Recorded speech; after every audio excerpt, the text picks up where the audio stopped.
G'day everyone, I'm your host Stephen, and welcome to another episode of the Bamboo History Podcast. Before we begin, just wanted to remind you to all subscribe to my podcast and follow my Instagram page. Details are in the description box below. This episode is the second part of a two-part series of the Taiping Rebellion. In the first part in last week's episode, we explored how the leader of the Taiping Rebellion, Hong Xiuquan, was influenced by Christianity and believing that as the second son of God, he had a mission to get rid of the evil demons that were plaguing China, which was in his mind the Qing dynasty government. He converted himself to Christianity, started a Christianity sect called the Bai Shangdi Hui, and with his Christian followers, started a rebellion in 1851, and in 1853, within 2 years, captured the city of Nanjing and renamed it Tianjin, which means the heavenly capital for his heavenly kingdom. And in Chinese, his heavenly kingdom was named the Taiping Tianguo. This created severe headaches for the Qing government based in Beijing in northern China.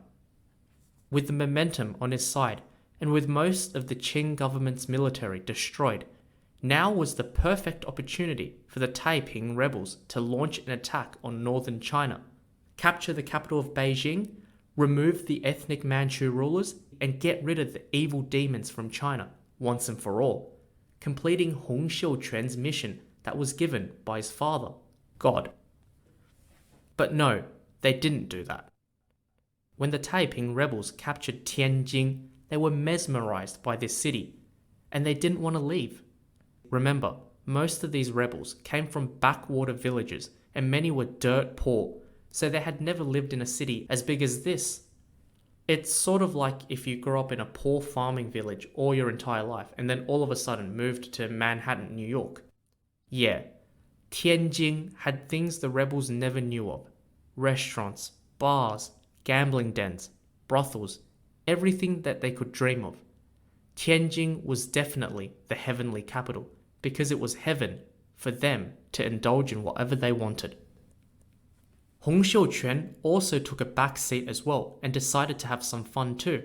I mean, the man's got a palace now, for heaven's sake, no pun intended. So he took a break and let his lieutenants do most of the managing. So what did he do during his break?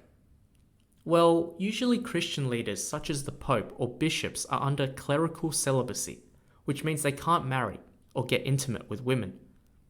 But as the leader of the Taiping rebels and the leader of his own Christian sect, the Bai Shangdi Hui, he bent the rules for himself. And I say that because he indulged with his wives in his palace.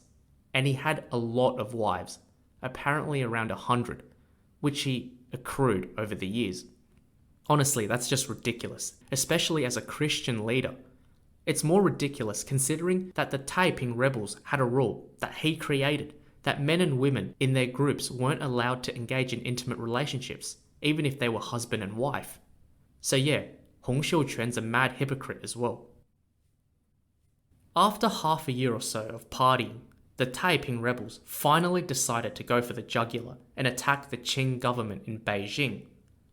Hong Xiuquan appointed his right-hand man, Yang Xiuqing, spelt Yangxiuqing, to command the rebel army whilst he stayed in his palace, not wanting to part with his wives. Yang Xiuqing grew up in rural southern China and was a charcoal burner by trade before he joined the rebel cause. A charcoal burner leading an army? Haha, I think he's a bit underqualified, don't you think? And he was, because his plans didn't really turn out the way he would have hoped. He launched 2 expeditions, a northern expedition where half his army would directly advance north and take Beijing, the Qing dynasty capital, while the other half of his army would head west and then northwards and pincer the Qing army from behind. Both these expeditions ended up failing. The northern expedition failed because the rebels lacked preparation, probably most likely due to overconfidence and belief that the Qing government would buckle. But the Qing still had 100,000 soldiers in northern China that they could use to defend with, whilst the rebels only took 20,000 men with them. That's like getting outnumbered 1 to 5. The rebels just didn't have the numbers against the Qing defenders. Winter had also come during that period, and most of the rebels, who were from southern China, were used to the warmer southern climates and couldn't cope with the freezing winter in the north. I mean, all these rebels hadn't even seen snow before. They were like, "Hey, mate, what's this weird white stuff coming from the sky and hitting me on the face?" There were also tactical blunders, such as not directly attacking Beijing during the actual expedition, but attacking nearby cities instead first, which again gave the Qing government time to get reinforcements and fight back. Hence, after 2 years, in the year 1855, the rebels retreated, resulting in their first major fail in the rebellion. On the other hand, the Western expedition organized by Yang Xiuqing at first moved successfully down the Yangtze River and made some good ground, but then they ran into a bit of a problem. That problem was Zheng Guofan's Xiang Army. I would like to mention a couple of points to establish some context. Firstly, the Taiping Heavenly Kingdom had ravaged all of southern China at that point, but they didn't actually have absolute control. Rather, they only controlled pockets of land in southern China. This was because once they took over a city, most of the time, the army would just simply move on entirely and not actually consolidate control of the city or land they had just conquered. This meant that the Qing still had places in southern China that were under their control. Hence, and secondly, the Qing government ordered local government officials to recruit their own armies to fight the rebels. One of these officials was a guy named Zheng Guofan, spelt Zengguofan, from the Hunan province, one of the earlier regions that had been overrun by the rebels. In the year 1852, Zheng Guofan receives an imperial edict from the emperor to raise an army to fight the rebels, and he ends up raising an army of around 17,000 people, all from the same place as he is, in Hunan, and his army becomes known as the Xiang Army, spelt Xiang, or in Chinese, Xiangjun, which means in English, the army from Hunan. In 1853, Zheng Guofan's Xiang Army begins their fight against the rebels. Initially, due to Zheng Guofan's inexperience in warfare, they lose against the rebels. But the Qing government persists in their support to him, and eventually the Xiang Army turns the tide and begins defeating the rebels, battle after battle. To all our listeners, you must be wondering, why was the Xiang Army, a locally recruited army, effective at fighting the Taiping Rebels, while the main Qing army wasn't?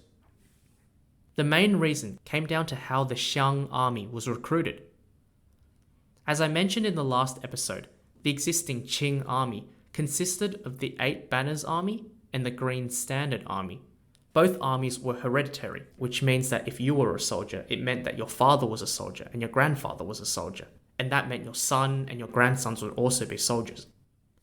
The Xiang Army, on the other hand, recruited people from all backgrounds, which meant whoever wanted to fight was able to join, creating new energy and morale in the group that boosted the Xiang Army's ferocity in battle.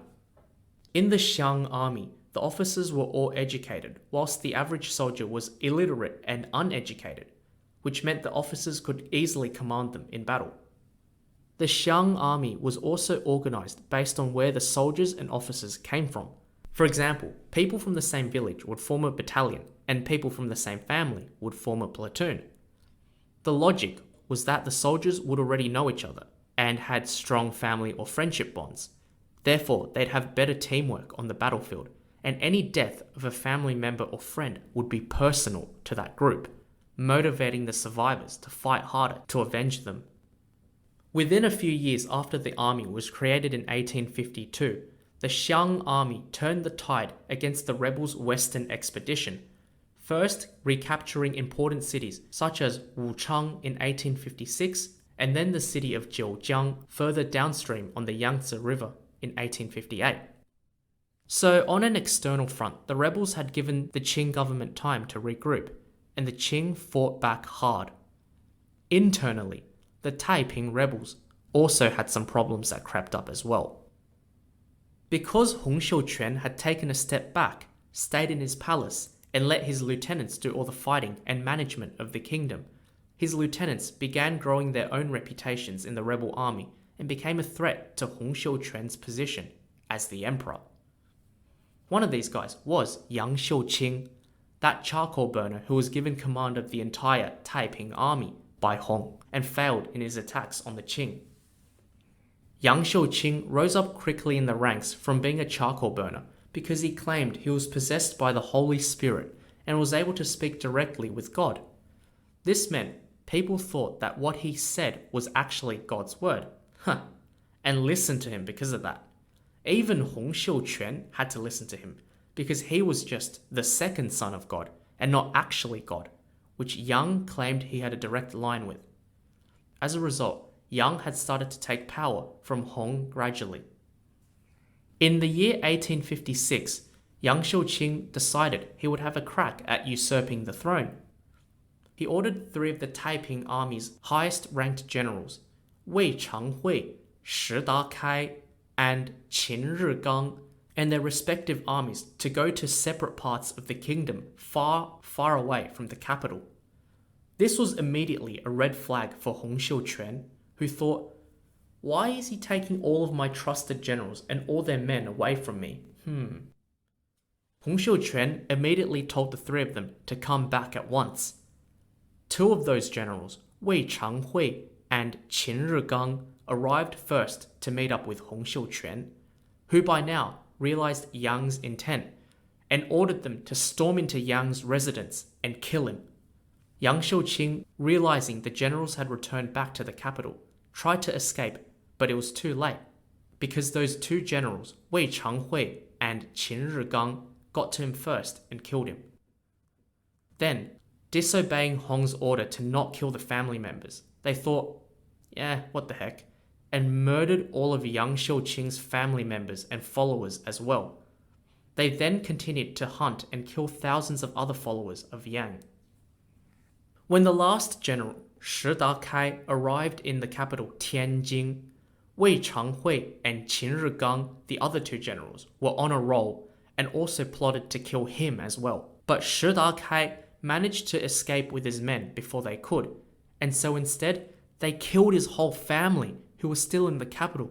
I mean, what? Why? I thought you guys were all friends. What's happening? Hong Xiuquan, seeing all of this indiscriminate killing done by Wei and Qin, became fearful of these 2 generals, and before both of them directed their minds to deal with Hong Xiuquan had them both killed, therefore establishing himself again as the ultimate ruler of the Taiping Kingdom. These courses of events are known as the Tianjin incident and dramatically weakened the Taiping Rebels, as 3 of their top commanders, Yang Xiuqing, Wei Changhui, and Qin Rigang, as well as their respective followers and soldiers, all died in this incident. Shi Dakai, that last guy who escaped, also decided to break away from the Taiping rebel cause, believing Hong Xiuquan might go after him next. Hong Xiuquan was back as the top dog, but it was a bit late now because the Thexiang Army, combined with the main Qing army from the north, as well as other locally recruited armies, had reached the Taiping capital of Tianjin in the year 1862, and they besieged the city for 2 years, starving the people inside the city as the supplies ran low. Hong Xiuquan didn't want to surrender and ordered everyone to start eating wild grass and weeds, as he said those had been provided by God to help them survive. Maybe he was right in a way, or maybe God just wanted his second son back at his side, because Hong Xiuquan ate some of those weeds too, and got food poisoning, and he died. So in the year 1864, 14 years after he started his quest, Hong Xiuquan, the second son of God, the younger brother of Jesus, the leader of the Taiping Heavenly Kingdom, the leader of the Bai Shangdi Hui, the God Worshippers Society, and the Hakka Chinese man who failed his test 4 times, died of food poisoning, aged 50 years old. As they say, God giveth, God taketh away. After Hong Xiuquan's death, the Xiang Army entered the city, and that pretty much ended a 14-year-long civil war, where in the end, the religiously influenced Taiping Rebellion came to an end. There were some other loyalists that continued to hold on in various parts of southern China, but eventually they were all defeated by the Qing. The Taiping Rebellion was one of the bloodiest conflicts in modern history, and it was one of the bloodiest Chinese civil wars ever. The war was a total war, because civilians were also involved in the fighting as well, especially in the Taiping Army, where the soldiers' families, wives, children, mothers, fathers also marched with the soldiers in battle. The Taiping Army was also unique in China, in that women could also fight too, and there were army groups that consisted of female soldiers. For example, Hong Xiuquan's sister, Hong Xuanjiao, was a female general that commanded female soldiers, and that actually goes back to episode 6 of the Keju exams. If you had noticed, they had opened those exams to females for a year, when they had never been open to females before. The Taiping Rebellion had several lasting impacts. Let's start with Zheng Guofan and the Xiang Army from Hunan, the army that defeated the Taiping Rebels. After the war, Zheng, knowing that his personally sourced army would be a concern for the Qing government, disbanded it, but it changed the Qing's policies of army recruitment and command structure. Future battles by the Qing were predominantly reliant on these locally sourced armies. This meant that the Qing government themselves did not have that many soldiers they controlled directly, and instead were reliant on individuals in government who recruited their own soldiers who fought for the Qing. This created a big problem down the track, which was the emergence of warlords. The emergence of warlords would be a big factor that caused the downfall of the Qing dynasty. Now let's have a look at the Taiping Rebels. As previously mentioned, the Taiping Rebels consisted mainly of Hakka Chinese people. During the rebellion, as part of the quest to get rid of those Manchu demons, the Taiping Rebels had launched waves of massacres against the Manchus. The most severe one was the one at Tianjin, their heavenly capital, where they killed all the Manchus living there, around 25,000 people, including women and children. After the rebellion was quashed, the Qing army retaliated, committing mass murder of Hakka Chinese in the southern provinces of Guangxi and Guangdong, reportedly killing tens of thousands of Hakka Chinese per day. This triggered waves of emigration of the Hakka Chinese, who left China to avoid being persecuted and found homes in Southeast Asia, the Americas, and beyond. The Hakka Chinese also continued to engage in conflict with the local Han Chinese population as well, which is tragic because despite this rebellion, which was supposed to improve the lives of the Hakka, as per Hong Xiuquan's words, it only got worse for them. So I'll say to Hong Xiuquan, thanks. Thanks a lot, mate. You really ruined it for your people. This is where I'll end my story of the Taiping Tianguo Heavenly Kingdom Rebellion, which lasted 14 years, cost endless numbers of lives, and destroyed the country, all because of a lunatic who thought he was God's second son and engaged in a deluded act of salvation. Call it as you will. I think the biggest takeaway of this is that if the Hakka people were not marginalized or oppressed, then this conflict may not have even started, or at least not have blown up to such proportions. Hence, this serves as a lesson to us all to be respectful of each other, regardless if we are from a different culture, race, sexual orientation, religion, etc., etc. Some people might struggle to do that at times, but even just small acts of inclusiveness, generosity, and kindness can go a long way to creating harmonious relationships that can prevent larger conflicts from happening in the future. So that's all today, my bamboo historians. I hope you found this two-part series interesting, and if you did, that's awesome. If not, send me some feedback so I can improve for next time. My contact details are in the description box below. Otherwise, sweet dreams, get it? And I'll see you all next time on the Bamboo History Podcast. Bye for now.